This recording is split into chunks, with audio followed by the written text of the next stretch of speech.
Today in Taipei, Typhoon Bobby's aftermath leaves Taiwan in a whirlwind of recovery efforts and safety alerts. I'm Dean Bark. Welcome to the City Report with Dean Bark, here in Taipei. Let's open with the big one. Hualien's barrier lake nears capacity, evacuation orders in effect. The Forestry and Nature Conservation Administration, the government agency that oversees forests and conservation areas, says the barrier lake on the Hualien River is at 82.6% capacity, and a red alert evacuation remains in place for downstream communities. A barrier lake, for context, is a temporary lake formed when landslides dam a river. They can release suddenly if the dam gives way. Aerial monitoring wrapped at 7:20 a.m. on July 12th and showed stable conditions, though levels ticked up slightly after Typhoon Bobby. The lake is gaining an estimated 140,000 to 160,000 cubic meters of water each day.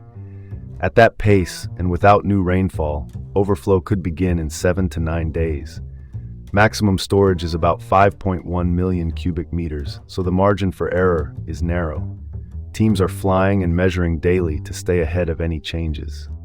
So it's crucial to prioritize safety and heed evacuation orders when natural threats like these loom large. If your weekend plan involved a riverside picnic there, make a different plan. Moving on, Typhoon Bobby leaves 36 injured and forces over 14,000 evacuations in Taiwan. Authorities logged 36 injuries tied to strong winds, heavy rain, and traffic accidents, and more than 14,000 people moved to safer ground.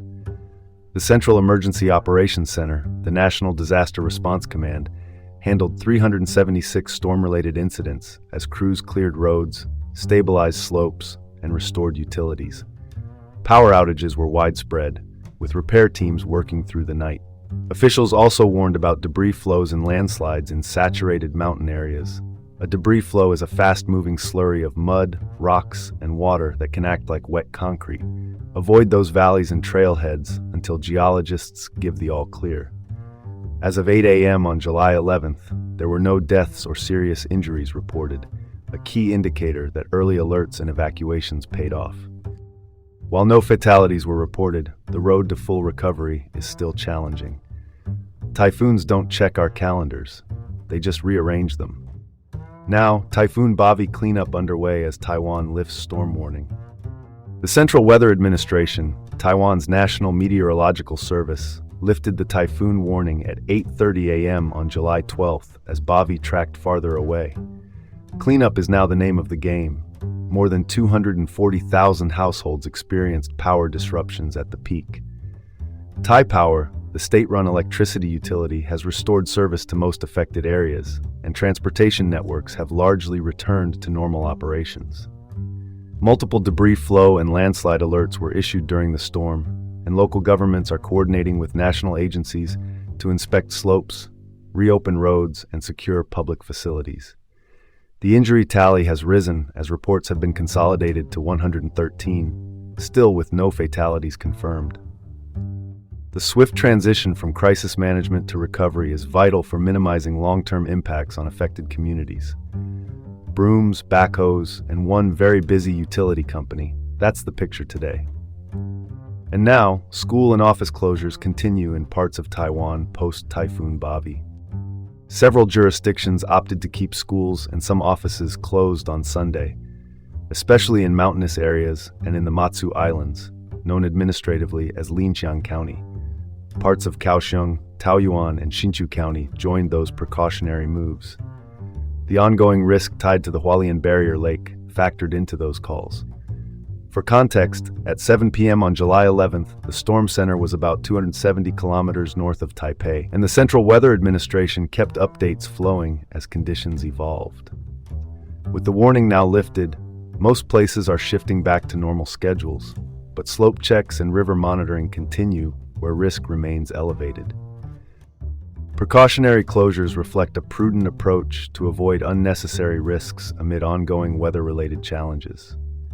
Not every Zoom screen needs a typhoon day, but sometimes it's the smartest meeting you'll skip.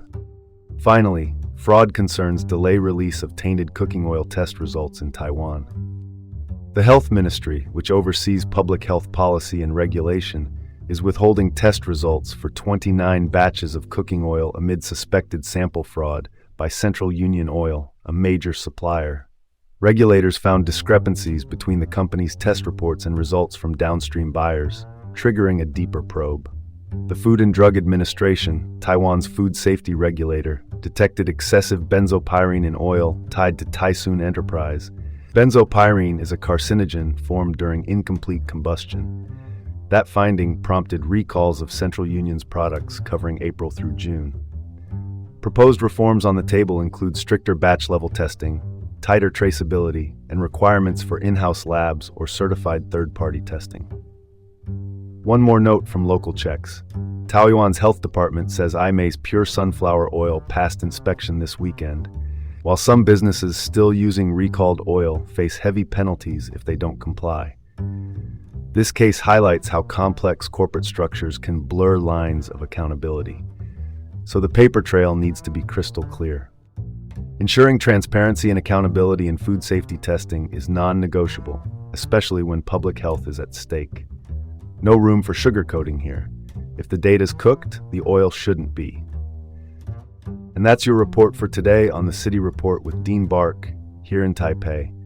Stay safe and join us again tomorrow for more updates.